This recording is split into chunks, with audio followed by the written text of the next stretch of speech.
फकीर उस परमपिता परमात्मा के आगे प्रार्थना दुआ करते रहते हैं, अरदास करते रहते हैं,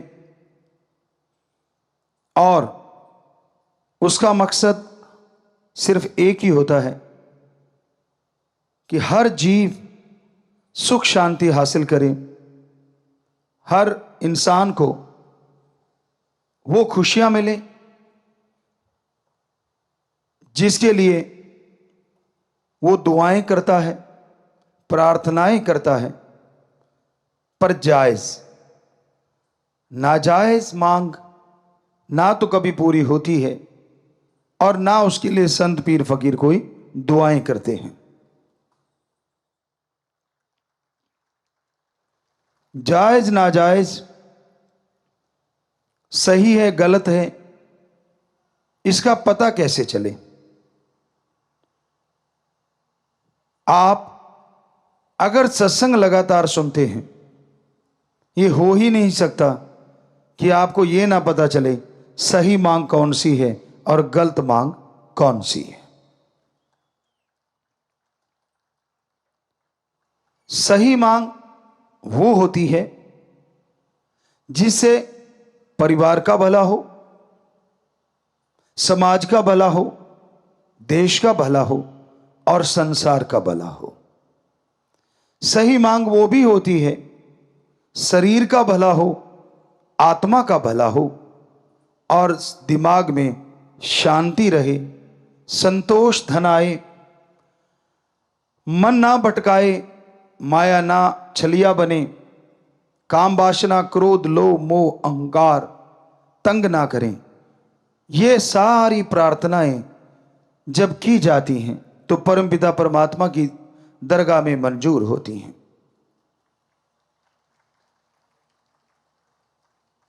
इसके अलावा आदमी तो बहुत कुछ मांगता है, मुझे ये दे दो, मुझे वो दे दो, पर सूफियत में सच्चा भक्त मानता है, हे मेरे परमपिता परमात्मा, मुझे वो देना जो तेरे दर के करीब करे, कभी दूर ना करे।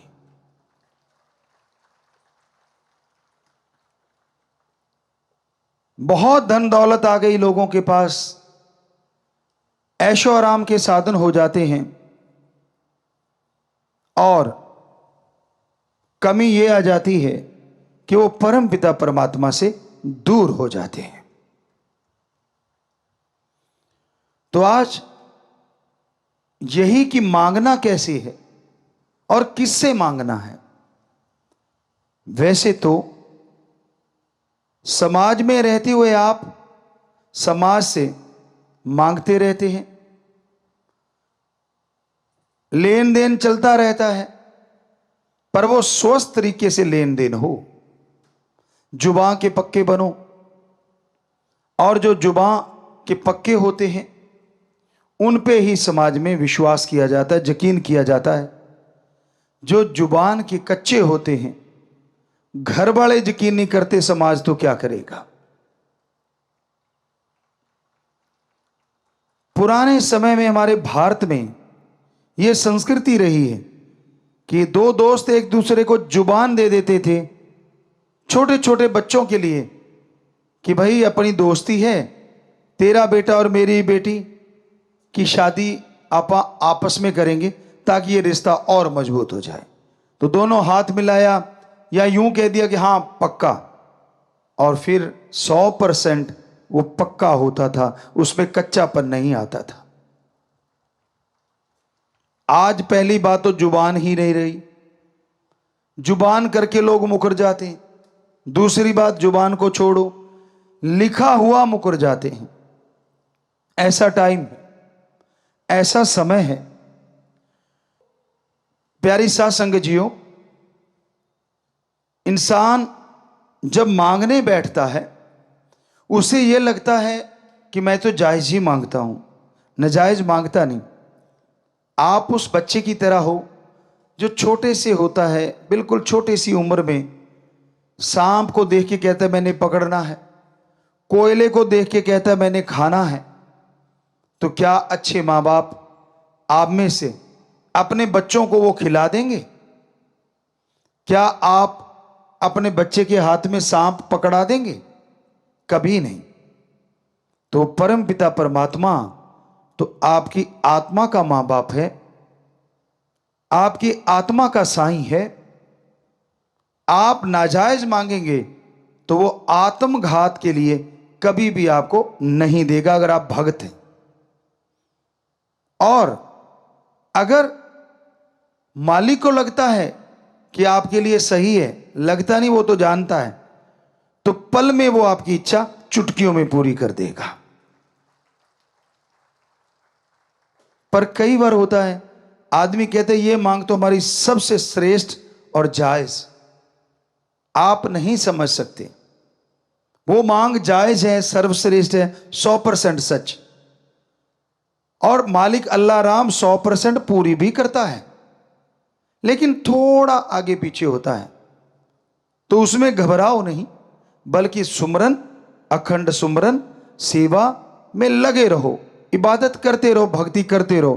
तो यकीन मानो वो भक्ति के बदले आपकी वो जायज मांग ही पूरी नहीं होगी, भक्ति का फल भी आपके अकाउंट में जमा हो जाएगा। क्योंकि उसने इस बहाने आपको पता नहीं क्या क्या बख्श देना है। आप अपने सतगुरु से प्रीत करते हो, यानी ओम हरि अल्लाह राम से, या गुरु पीर फकीर से प्रीत रखते हो, उसके लिए तड़फते हो और सुमरन करते हो कि मेरी क्यों नहीं सुनता।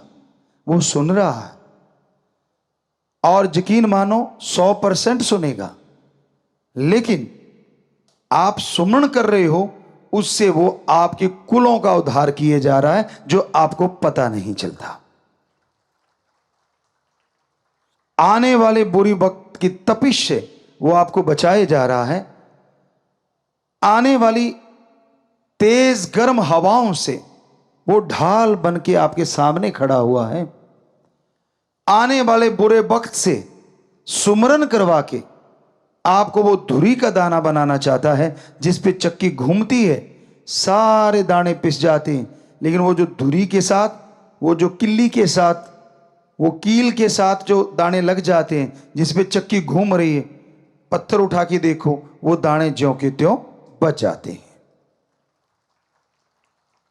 इसलिए वो आपसे वो सुमरन करवा रहा है। इसलिए आपको कहता है नाम चर्चा में, यानी मालिक के नाम की यहां चर्चा हो। शॉर्ट में बेपरवाह जी ने नाम चर्चा, उसका नाम रखा कि परम पिता परमात्मा के नाम की चर्चा हो। वहां जाके सुनो, फल बहुत मिलेगा। जितना आगे मिलता था उससे सैकड़ों गुना ज्यादा यह फल रोजाना बढ़ता जाएगा। जितना आप रेगुलर होते जाओगे उतना फल बढ़ता जाएगा। आजकल नहीं है जो कि स्कूलों में होना चाहिए। हमारे टाइम में था कि जो सबसे ज्यादा जिसकी हाजिरी होगी स्कूल में, उस बच्चे को अवार्ड दिया जाता, चाहे कॉपी पेन ही क्यों ना हो। आज तो युग बड़ा आ गया, थोड़ा बड़ा अवार्ड भी रखा जा सकता है। तो उस वजह से बच्चे कंपटीशन में आ जाते थे और स्कूल से बंक नहीं मारते थे। फायदा किसका? बच्चों का भी, टीचरों का, प्रिंसिपल, हेडमास्टर का। क्यों? क्योंकि बच्चे लगातार आएंगे, ज्यादा ज्ञान हासिल करेंगे, तो मेरिट होल्डर तो क्या, वो जिले में और हो सकता है स्टेट, देश में भी टॉप आ जाए। आज के युग में हमने देखा बच्चे बंक मार के अपने आप को बड़ा साबित करते हैं कि मैंने इतने बंक मारे हुए हैं। उनको लगता है मैंने बहुत बड़ा काम कर रखा है। ये नहीं पता कि आपने अपने एम के अंदर सुराख कर रखा है। बचपन में एम होता है कुछ बनना, और जब जवानी आती है तब तक बन जाना, और जब अधेड़ अवस्था आती है तब तक बन के सारी खुशियां हासिल करना। लेकिन आज के दौर में ये चीजें नहीं है। तो हमारे वहां बच्चों के एक तरह का गुरुकुल ही है वो, और मां बाप आते थे तो सिखाया जाता था कि जब वो मां बाप का दिन आए, बात बाद में करना, पहले अपने माँ बाप के पांव छूने हैं झुक के। ये इसके पीछे बहुत बड़ी साइंस है, बहुत बड़ी विज्ञान है। आप झुकते हैं तो वो जो पांव को छूना और एक सिर पे हाथ का आना, इसके अंदर बहुत बड़ी साइंस छुपी हुई है। झुकना सिखाता है कि धर्म कहते हैं कि दीनता, नम्रता। आपकी ईगो फिर हार्ट नहीं होगी अगर आप आज झुकना सीख जाते हैं। जो झुकना नहीं सीखते वो टूट जाया करते हैं। ऐसे तिनके को मरोड़ो। कुछ तिनके ऐसे होते हैं जो लचीले होते हैं, ऐसे ऐसे करते रहो, वो टूटते नहीं। उसी के वजह से दूसरे तिनके को ऐसे करते हैं, तड़ाक टूट जाता है। तो जिंदगी में आने वाला समय पता नहीं कैसा है, ये तो राम जाने। अगर वो मां बाप के सामने झुक गए तो हो सकता है लाइफ में मालिक ना करे ऐसा टाइम आए कि आपको झुकना पड़ जाए, तो तकलीफ नहीं होगी क्योंकि आप झुकना जानते हैं। और मां बाप का आशीर्वाद वो डुप्लीकेट नहीं होता, दुआएं लेके आता है, पॉजिटिव रेज लेके आता है कि बेटा सुखी रहे। यूं सिर पे हाथ रखते ही वो उनकी पॉजिटिव एनर्जी आपके अंदर प्रवेश कर जाती है। तो इसलिए हमने अपने बच्चे जो स्कूल में पढ़ते हैं उनको सिखाया था, हॉस्टल में खास करके जो बच्चे रहते हैं, कि बेटा जब पेरेंट्स डे हो आप जाओ, सबसे पहले माँ बाप के पांव छुओ और फिर पूछो कि पापा माँ सेहत कैसी है। और इससे कुछ जाता नहीं। यकीन मानो अगर आप झुक नहीं रहे तो ईगो अड़ रही है कि हमारे तो विचार ही नहीं मिलते, हम तो ऐसे कैसे झुक जाएं। विचार अपनी जगह, थॉट्स अपनी जगह, पर ये लेना देना अपनी जगह। आप सत्कार देते हो, बदले में पॉजिटिव एनर्जी ले लेते हो। बताओ फायदा किसको। ना चाहते हुए बुजुर्गों को हाथ रखना पड़ता है, पर कई बुजुर्ग होते हैं पीठ घुमा लेते हैं कितने के दिन। वो जट्टू इंजीनियर वाला काम तो होने से रहा, जो आपने देखा था कि वो पीछे पड़ गए थे क्योंकि उन्होंने तो अचानक पैर पकड़ के खींच लिए थे। खींचने नहीं, टच करने होते हैं। तो वो तरीका, अब साइंस भी इस चीज को मानने लगी। जब आप सुमरन करते हो आपको नहीं मालूम, लेकिन बहुत पहले भी हमने सुनाया था, कुछ देशों के साइंटिस्टों ने इस पे रिसर्च किया और ये बताया कि जो लोग सुमरन करते हैं उनको एक जगह बिठाया और जो नहीं करते उनको अलग, तो बड़े परिवर्तन मिले। सुमरन कर रहे बड़े शांत रहते हैं जो सुमरन कर रहे थे, जो नहीं कर रहे थे वो बात बात पे टेंशन ले रहे थे, चिंता कर रहे थे। सुमरन कर रहे थे वो जिंदगी जीने के ढंग सीख रहे थे, और सुमरन नहीं करते थे वो टेंशन लेके सुसाइड की तरफ जा रहे थे। फिर उन्होंने उनका रिसर्च बंद कर दिया, अब सुमरन वालों पे फोकस कर दिया कि ऐसा क्यों है। सेंसर लगाए गए, कंप्यूटर से जो भी सिस्टम थे सारे लगाए गए, और ये बहुत पहले की बात है, सर्च करने पे शायद मिल जाए, लेकिन हमने कहीं पढ़ी थी। तो उन्होंने फिर ये देखा कुछ दिनों के बाद कि एक रेज आ रही हैं, और वो रेज आसमान की तरफ से आ रही हैं, और जो सुमरन कर रहा है, मेडिटेशन कर रहा है, वो रेज आके उसके दिमाग पे यूं किरणें, आपने देखा ना कई बार कि ऐसे आपने फोटो में ये तो एक कंप्यूटराइज्ड चीजें होती हैं कि यूं हाथ की और यहां से एक लाइट निकली, आप देखते होंगे डॉक्यूमेंट्री वगैरह में, तो वो लाइट पड़ रही है, वो 100% सच होता है। ऊपर से रेज आती हैं और वो माइंड में टकराती हैं, ये साइंटिस्ट कह रहे हैं, और उनके अंदर माइंड में परिवर्तन आने शुरू हो जाते हैं।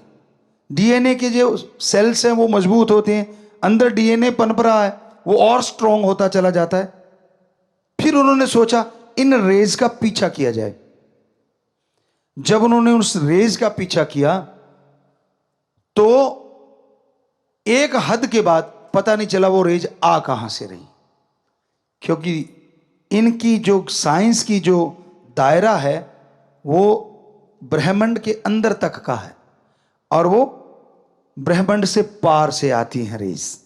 किससे आती हैं? ओम, एक ओंकार, अल्लाह, गॉड, सुप्रीम पावर से आती हैं। क्या संत पीर फकीर आशीर्वाद देते उससे भी रेज आती? जी हां, आती हैं। क्यों आती हैं? क्योंकि उनका हाथ पार ब्रह्म उस परमपिता परमात्मा से जुड़ा होता है। साइंस के अकॉर्डिंग उनकी सिक्स सेंस हमेशा मालिक से कनेक्ट रहती है। इसका मतलब यह नहीं कि उनकी सिक्स सेंस यहां काम नहीं करती, बल्कि आपसे कई गुना ज्यादा उनकी सिक्स सेंस यहां भी काम करती है। यह कैसे पॉसिबल है? यही वो अनसुलझी पहेली है जिसे साइंस शायद ही कभी सुलझा पाए, पर धर्म सुलझाते हैं। कैसे? संत पीर फकीर जैसे आपको बताया बनाए नहीं जाते, वो पैदा होते। फर्स्ट जब वो आत्मा गर्भ में आती तो परम पिता परमात्मा के अंश तो सारी आत्माएं होती हैं, पर वो उस मालिक से डायरेक्ट उस बॉडी में आती। बाकी जन्म भोग के आती, 84 लाख जूने भोग के आती। पर जो संत आज से पहले हमारे महापुरुष हुए, जितने भी संत सच्चे रूहानी सूफी संत आए, बहुत आए सारे धर्मों में, वो डायरेक्ट उस ओम का अंश होते हैं, ना कि जन्मों मरणों में घूमी हुई आत्मा होते हैं। तो अब पता नहीं 84 लाख जूनियों में कितने बार चक्कर लगा चुकी आत्मा। एक तो वो है मनुष्य के शरीर में, और एक वो है जिसे भगवान ने डायरेक्ट अपना अंश बना के भेज दिया।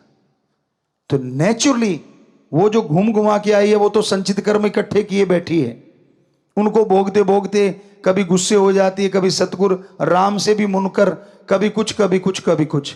पर वो जो संतों की आत्मा इस बॉडी में होती है, वो परम पिता परमात्मा का प्योर और ओरिजिनल वो अंश होती है जो शरीरों में बाकी में गई नहीं, डायरेक्ट मनुष्य शरीर में आती है। इसलिए वो क्योंकि डायरेक्ट आई है तो उसका कनेक्शन भी गर्भ में भी मालिक से डायरेक्ट होता है। बाहर तो छोड़ो, आप कनेक्शन डायरेक्ट है। तो जब वो आशीर्वाद या वो बात कहें या वो आंखों से निहार दें, असर किन पे पड़ता है? इन रेज का। जो झोली फैलाए बैठा है, दीनता, नम्रता जिसके गहने हैं, जो 100% संतों के गुरु के वचनों को मानता है, ना कि नजायज फायदा उठाने के लिए आया, वो नहीं। जो अपने पीर फकीर से दृढ़ यकीन रखता है। इसलिए हमने आपसे हमेशा दो ही तोहफे मांगे, वचनों पे पक्के रहो और दृढ़ यकीन रखो, तो नेचुरली प्रीत बढ़ेगी। और फिर आप देखोगे कि एक नजर भी अगर टकरा गई तो पता नहीं क्या से क्या दिखा दे। ये हमारी कोई औकात नहीं, ये तो उस परमपिता परमात्मा की हम रहमत कृपा बता रहे हैं कि ये उसने किया होता है। वो कौन से शरीर को चुनता है, ये भी उसका काम होता है।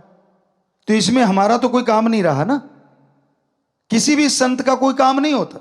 ये सारा उस ओम सुप्रीम पावर का काम होता है। वो ही बॉडी की रचना करता है, वो ही उस बॉडी में अपना डायरेक्ट अंश भेजता है।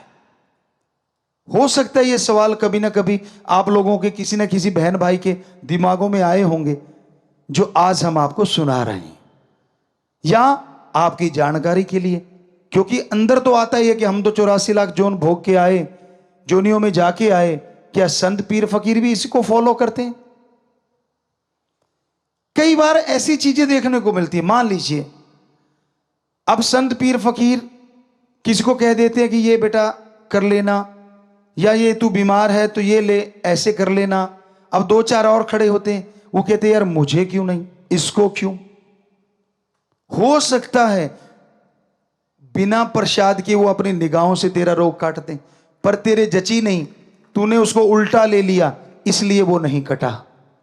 काश उसको इस तरह से ले लेता कि मुझे इसका मतलब ये है कि प्रसाद की भी जरूरत नहीं, उनका नजरे कर्म ही काफी है, तो यूं यूं यूं ठीक हो जाता।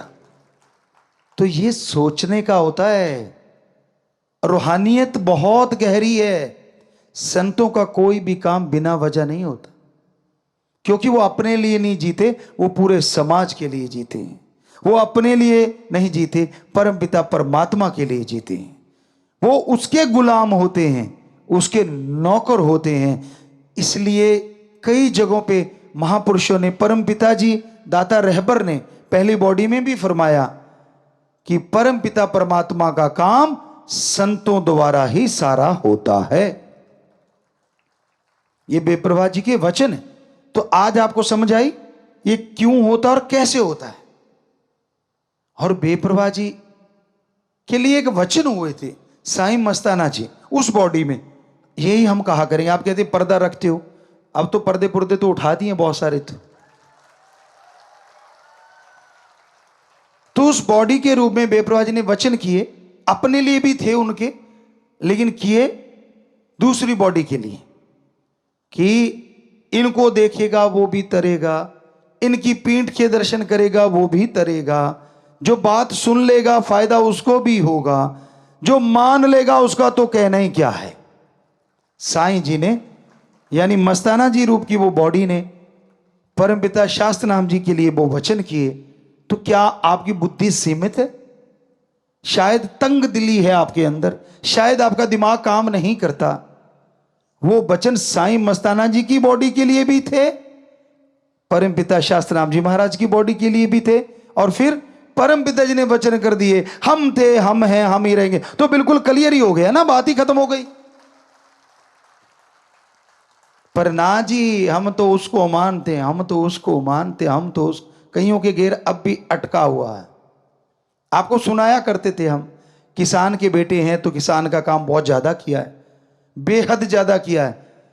कई बार वहां बच्चे चेक करते थे, गुरुजी अब तो आपने उतना ज्यादा हार्ड वर्क नहीं करते, आपके हाथ इतने हार्ड क्यों हैं?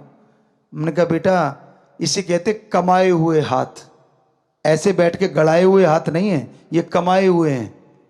हम अपनी बड़ाई नहीं करते। आपको कहते हैं ना बेपरवाह जी से बेहद इश्क था।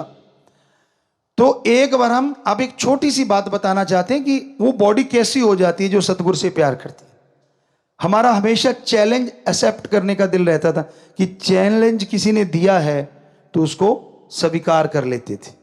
तो हम आए आश्रम में, डेरे में, बेपरवाह जी से दर्श दीदार हुए, सेवा की, जो भी सेवा बनती थी। और पीछे गांव में, अगर गांव वाला होगा पुराना तो उसको पता होगा, गांव में एक स्कूल बनाने के लिए चर्चा चल पड़ी और वहां मिट्टी डालने लगे कि अपने अपने खेतों से मिट्टी डालो, खड्डे खुड्डे थे वहां काफी। तो हमारे पीछे से, तो हम रात को पहुंचे, तो हमारे जो वो साथी थे उनसे पूछा क्या हुआ। कहते यार आज तो कंपटीशन हो गया पूरे गांव में, हमारी वजह कह लो, राम जी की वजह, कंपटीशन चलता था हर बात के लिए। वो आपको बाद में बताएंगे, हंसने वाली बातें भी है। तो हमने कहा कितनी ट्राली डाली? कहते जी हम तो 22 डाल पाए। तो हमने कहा और? कहते फला फला 26 डाल गया। हमने कहा लानत, क्यों 22 डाली आपने? कहते थोड़ा सा खेत दूर है ना। मैंने कहा फिर क्या हो गया, कल सही। अगले दिन वो ट्राली बहुत बड़ी थी, उस समय के अकॉर्डिंग 2 टायरों वाली ट्राली बड़ी थी, खुले चने भी उसमें 100 मन से ऊपर आ जाते थे, तो बड़ी ट्राली मानते थे कि ये बड़ी है। तो हमने कहा भाई 3 हिस्से करते हैं। सबसे मुश्किल हिस्सा कहते अगला, डाला खोल के तो आसान हो जाता ना आजकल, बाद में तो वो आगे एक खिड़की भी आने लग गई, लेकिन हमारे उस टाइम में सिर्फ पीछे खुलता था ट्राली का, आगे नहीं। तो हमने 3 हिस्से बांट दिए, वो 4 थे, हम अकेले, कि अगला हिस्सा हम अकेले भरेंगे, पिछला आप चारों मिलके भरो। तो अगला हिस्सा, ये राम जी बेपरवाह जी के रहमो कर्म की बात बताते हैं, वरना तो हम खाक हैं। वो अगला हिस्सा जो होता था उसका, यानी 3 हिस्से हो गए, तो अगला हिस्सा हम 2 से 3 मिनट में भर देते थे अकेले। और हमारी कस्सी हो सकता आज भी संभाल के रखी हो उन बच्चों ने, कोई हाथ नहीं लगाता था।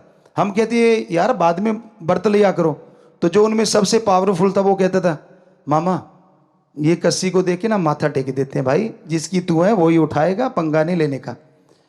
एक बार या हमारे ताऊ जी का बेटा वो चले गए थे, उसके दल है मैं चलाऊंगा, तो उनका पेट इतना खिंच गया था 2-3 दिन पड़े रहे थे।